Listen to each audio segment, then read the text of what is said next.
Good morning, everyone. Welcome to our new class. So, what do you mean by speakers and what do you mean by listeners? Do you know? There is any difference between speaker and listener, or there is any peculiarity for these two positions? Yes, there is slight difference between these two. That is, usually we all are interested or we have the ambition to become good speakers only. In most of the time being, we are not good listeners. That is the main problem within us. That is, we are not ready to become good listener, but always we are good speakers. That is, we are the intention to or compel others to listen ourselves. But we don't know or we are not bothered about what they are talking or what the another person talking. In most of the time we are not bothered about that. So always be a good listener rather than good speakers. That's the personality, that's the spirit. So try to become good listener. Thank you. So we move on to our next session of our class. This session deals with the income from salary part 2, that is retirement benefits. Retirement benefits means after services, employees are rewarded some monetary payments. This is known as the retirement benefits. The first part of salary discussed with the benefits or any type of allowances or monetary or non-monetary received by an assessee during his service period. And this part discussed with the after service benefits, that is the retirement benefits. According to section 10 subsection 10 of the Income Tax Act 1962 deals with the retirement benefits. The main retirement benefits includes gratuity, pension, earned leave salary, compensation on retrenchment, compensation on retirement, etc. These are the main retirement benefits received by an assessee after his or her termination or retirement or retrenchment of service. Right. Then, what do you mean by gratuity? Gratuity is a lump sum amount received by an employee from his employer or company for the appreciation of his or her services.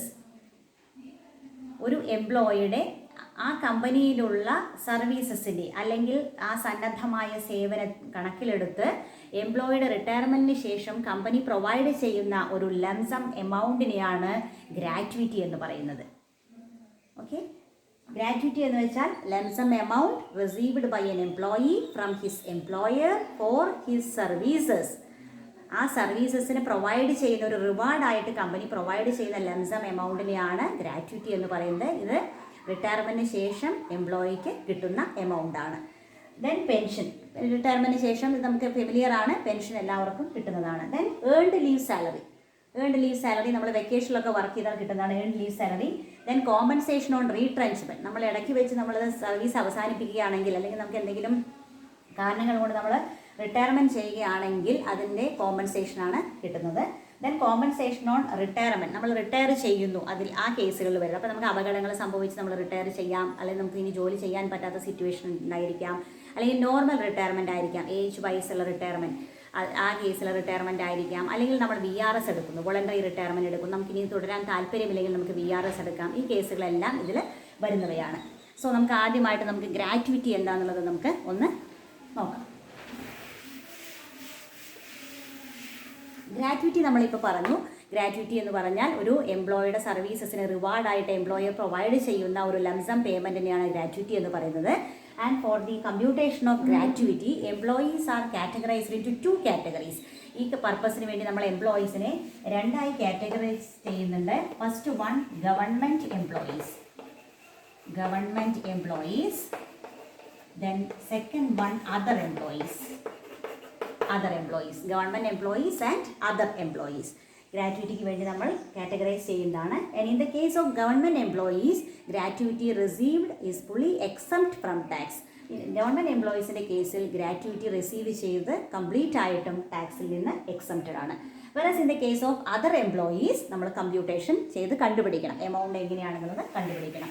So നമുക്ക് second category നമുക്കൊന്ന് നോക്കാം. First category clear ആണ്, government എംപ്ലോയീസിന് completely exempted ആണ്. Second category നമുക്ക് analyse ചെയ്ത് നോക്കാം. Employees, other എംപ്ലോയീസിൻ്റെ കേസിൽ എങ്ങനെയാണ് ഗ്രാറ്റുവിറ്റി കമ്പ്യൂട്ട് ചെയ്യുന്നത്. For this purpose, employees can be again categorized into two. That is, employees who are covered under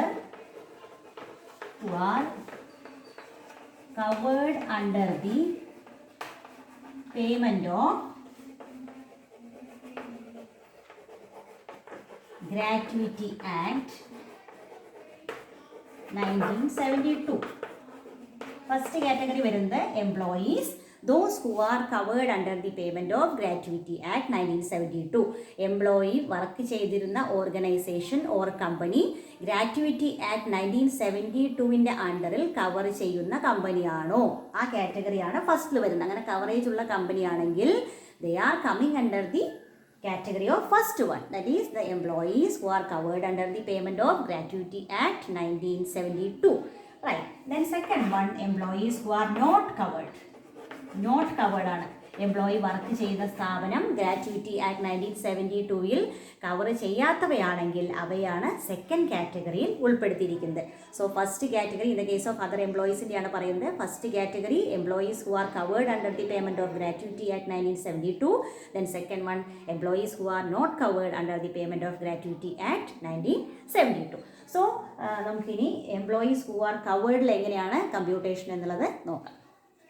first category നമുക്ക് നോക്കാം. Employees who are covered, income ടാക്സിൽ exempted gratuity എങ്ങനെയാണ് കണ്ടുപിടിക്കുന്നതെന്ന് നമുക്ക് നോക്കാം. In the case of first category, exempted amount of gratuity is least of the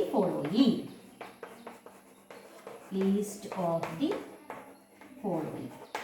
first one actual amount. എപ്പോഴും നമ്മൾ ചെയ്യുന്ന സമയത്ത് നമുക്ക് ഈസി ആയത് എപ്പോഴും ആക്ച്വൽ എമൗണ്ട് നമ്മൾ ഫസ്റ്റ് കണ്ടീഷൻ വയ്ക്കുക. ഇതുവരെ നമ്മൾ ചെയ്തതെല്ലാം അങ്ങനെ തന്നെയായിരുന്നു. ഫസ്റ്റ് എമൗണ്ട് നമ്മൾ എപ്പോഴും ആക്ച്വൽ എമൗണ്ട് എടുക്കുക, അപ്പോൾ നമുക്ക് തെറ്റ് സംഭവിക്കില്ല.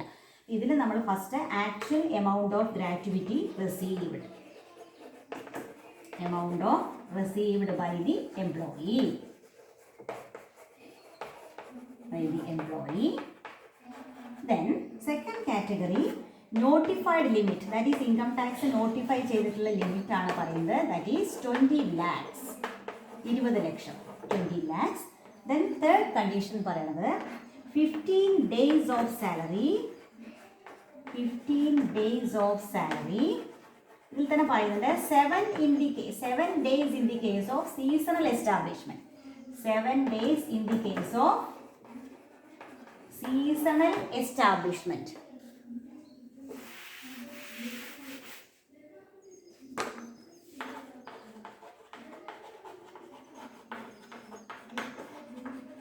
Seasonal establishment, 15 days salary for each year of completed service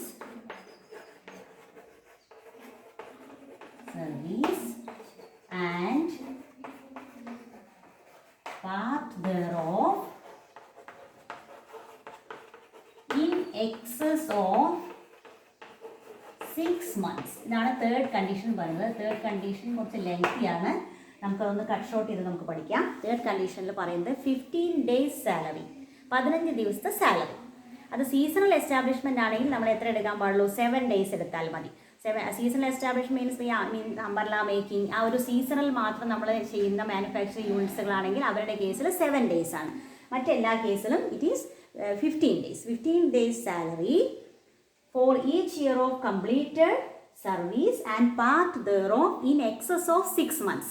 അപ്പോൾ അതിൽ പറയുന്നത് നമ്മൾ ഒരു മാസത്തെ salary on the basis of the salary last drawn by the അസസ്സിയാണ് നമ്മൾ റിട്ടയർമെൻറ്റ് ബെനിഫിറ്റ്സിലെല്ലാം എടുക്കുന്നത്. റിട്ടയർമെൻറ്റ് ബെനിഫിറ്റ്സിൽ നമ്മളെല്ലാം കമ്പ്യൂട്ട് ചെയ്യുമ്പോഴും നമ്മൾ എംപ്ലോയിയുടെ റിട്ടയർമെൻറ്റിനെ തൊട്ടുമുള്ള ആ ലാസ്റ്റ് മന്തിൽ റിസീവ് ചെയ്ത സാലറിയുടെ ബേസിലാണ് നമ്മളത് കണ്ടുപിടിക്കുന്നത്. 15 days salary on the basis of the salary last drone. അവസാനത്തെ സാലറി എത്രയായിരുന്നു ആ സാലറി ബേസിലാണ് നമ്മൾ ഏത് കണക്കാക്കുന്നത്? 15 days സാലറി നമ്മൾ കണക്കാക്കുന്നത്. On the basis of the salary last drawn by the employee for each year of completed service. അതിനെ നമ്മൾ എന്തുകൊണ്ട് മൾട്ടിപ്ലൈ ചെയ്യണം? എംപ്ലോയിയുടെ കംപ്ലീറ്റഡ് ഇയർ ഓഫ് സർവീസ് കൊണ്ട് നമ്മൾ മൾട്ടിപ്ലൈ ചെയ്യുന്നു. അവിടെ ഒരു കണ്ടീഷൻ കൂടി പറയുന്നുണ്ട്. And part there of in excess of 6 months. എംപ്ലോയിയുടെ സർവീസ് പീരീഡ് 6 അതിൽ കൂടുതലോ ഉണ്ടെങ്കിൽ ഇറ്റ് ഈസ് ട്രീറ്റഡ് ആസ് 1. അതൊരു എക്സാമ്പിളായിട്ട് ഇപ്പോൾ തന്നെ നമുക്ക് കാണിച്ചു തരാം എങ്ങനെയാണ് എഴുതേണ്ടത്. ഫോർ എക്സാമ്പിൾ, ഒരു റിട്ടയർമെൻറ്റ് സമയത്ത് ഒരു എംപ്ലോയിയുടെ സാലറി സപ്പോസ് 20,000. എംപ്ലോയി വർക്ക് ചെയ്തിരിക്കുന്നത് 30 years and 8 months. For example 8 months ആണെങ്കിൽ ഇതിൽ നമ്മൾ കണ്ടുപിടിക്കുന്നത് എങ്ങനെയാണ്? ലാസ്റ്റ് ഡ്രോൺ സാലറിയാണ് 20,000 ആണ്. ഇതാണ് ലാസ്റ്റ് മന്തിലെ സാലറി. റിട്ടയർമെൻറ്റിന് തൊട്ട് മുമ്പുള്ള മാസ സാലറിയാണ് ഇത് പറയുന്നത്. ഇതിന് നമ്മൾ 30 വർഷം സർവീസാണ് നമ്മൾ ഇതിൽ പറയുന്നത്. 30 വർഷവും 8 മാസവും. Each year of completed service ആണ് ഈ 30 equal to 30 and part there of in excess of 6 months. അതിൽ കൂടാതെ ഇൻ മന്ത്സിൽ ഉണ്ടെങ്കിൽ ഇതിലുണ്ട് 8 months ഉണ്ട്. ആ മന്ത്സിലുള്ള പീരീഡ് 6 കൂടുതലോ ആണെങ്കിൽ 6 or in excess of 6 months ആണെങ്കിൽ it is treated as 1 year. അതിനെ നമുക്ക് ഒരു വർഷമായിട്ട് കണക്കാക്കാം. സോ ഇതിൽ എംപ്ലോയിയുടെ സർവീസ് പീരീഡ് 30 + 1 = 31 years. കാരണം 6 കൂടുതൽ ഉണ്ടായതുകൊണ്ട് 8 മാസമുണ്ട്. അപ്പോൾ അതുകൊണ്ട് നമുക്കിതിനെ ഒരു വർഷമായിട്ട് നമ്മൾ ട്രീറ്റ് ചെയ്യും. അപ്പോൾ total number of years service equal to 31 not 30 in the case of employees covered under the payment of gratuity act. ഇനി ഇതിൽ വേറൊരു കേസ് കൂടി നമ്മൾ നോക്കുന്നത്. ഇതിൽ നോർമൽ വർക്കിംഗ് ഡേയ്സ് നമ്മൾ ഗ്രാറ്റുവിറ്റി കാണുമ്പോൾ എടുക്കുന്നത് വർക്കിംഗ് ഡേയ്സ് നമ്മൾ ഇൻകം ടാക്സ് പറയുന്ന ഡേയ്സ് ആണ് പറയുന്നത്. 26 days ആണ് വർക്കിംഗ് ഡേയ്സ് ആയി നമ്മൾ എടുക്കുന്നത്. അത് ചിലപ്പോൾ 4 സൺഡേയോ അത് ഏത് രീതിയിലും ആയിരിക്കാം. 4 സൺഡേസ് ആയിരിക്കാം, അല്ലെങ്കിൽ 3 സൺഡേയും ഒരു സെക്കൻഡ് സൺഡേ, എങ്ങനെ വേണമെങ്കിൽ ആവാം. പക്ഷേ ഇൻകം ടാക്സ് പറയുന്നത് നമ്മുടെ നോർമൽ വർക്കിംഗ് ഡേയ്സ് ആയിട്ട് കണക്കാക്കേണ്ടത് 26 ദിവസമാണ് എടുക്കേണ്ടത്. ഒരു മന്തിൽ നോർമൽ വർക്കിംഗ് ഡേയ്സ് 26 ദിവസങ്ങളാണ്. അപ്പം നമ്മൾ ഈ തേർഡ് കണ്ടീഷനിൽ ഇതിൽ നമ്മൾ എങ്ങനെയാണ് എമൗണ്ട് കണ്ടുപിടിക്കുന്നത്? 15 days എന്നുള്ള ഈ കണ്ടീഷണൽ എമൗണ്ട്, ഈ എക്സാമ്പിൾ നമ്മൾ എങ്ങനെ കണ്ടുപിടിക്കും? ലാസ്റ്റ് ഡ്രോൺ ചെയ്ത സാലറി 20,000 ഡിവൈഡഡ് ബൈ, ഇത് ഒരു മാസ സാലറിയാണ്. അപ്പോൾ നമുക്ക് ഇതിന് ഒരു ദിവസം സാലറി എങ്ങനെ കണ്ടുപിടിക്കണം? Divided by 26. കാരണം ഒരു മാസം എന്നുള്ളത് ഈക്വൽ ടു 26 days ആണ്. അപ്പോൾ നമ്മൾ divide by 26 into each year of completed service and part there of, that is നമ്മളിവിടെ കണ്ടുവച്ചിട്ടുണ്ടായിരുന്നു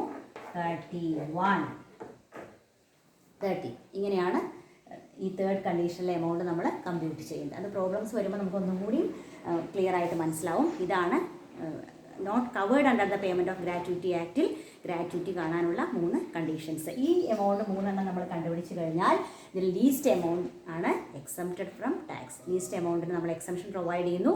ടാക്സബിൾ എമൗണ്ട് കാണാനുള്ള ഫോർമുല സെയിം തന്നെയാണ് നമ്മൾ പ്രീവിയസ് ചാപ്റ്ററിൽ പറഞ്ഞ പോലെ തന്നെ. Actual amount minus exempted amount. ഇതാണ് ഗ്രാറ്റുവിറ്റി കാണാനുള്ള condition. First actual amount of gratuity received by the employee. Second one notified limit ₹20 lakhs. Then third one 15 days salary based on the salary last drawn by the employee for each year of completed service and part thereof in excess of 6 months. ആ third കാറ്റഗറിയാണ് clear ആയി പറഞ്ഞത്. 6 മാസമോ അതിൽ കൂടുതലോ service ഉണ്ടെങ്കിൽ അതിനെ നമ്മൾ ഒരു വർഷമായിട്ട് ട്രീറ്റ് ചെയ്യുന്നു. ഇതാണ് ഫസ്റ്റ് കേസിൽ ഗ്രാറ്റുവിറ്റി നമ്മൾ കണക്കാക്കുന്നത്. ഇനി ഇതിൽ നമ്മൾ HRA ഒക്കെ പറഞ്ഞ പോലെ അല്ലെങ്കിൽ റെൻറ്റ് ഫ്രീ അക്കോമഡേഷൻ പറഞ്ഞ പോലെ മീനിങ് ഓഫ് സാലറി എന്ന് പറഞ്ഞൊരു സംഭവം കൂടിയുണ്ട്. Meaning of salary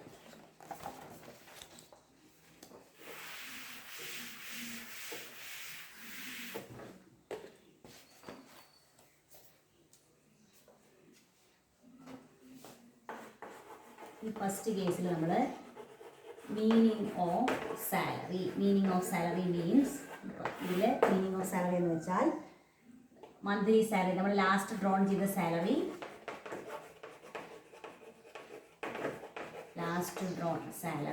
then DA form part or not.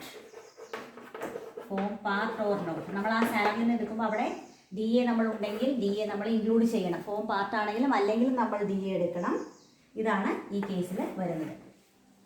First നമ്മൾ പറഞ്ഞത് മന്ത്ലി സാലറി എടുക്കും, അതിൻ്റെ കൂടെ ഡി എ ഫോം പാർട്ട് ആണെങ്കിലും അല്ലെങ്കിലും നമ്മൾ ഇൻക്ലൂഡ് ചെയ്യണമെന്നാണ് പറയുന്നത്. അപ്പോൾ നമ്മൾ മന്ത്ലി സാലറി അവിടെ കണ്ടുപിടിച്ചില്ലേ, ആ സാലറിയുടെ എത്രയാണോ തേർഡ് കണ്ടീഷനിൽ കണ്ടുപിടിച്ച എമൗണ്ടിനാണ് ഇത് പറയുന്നത്.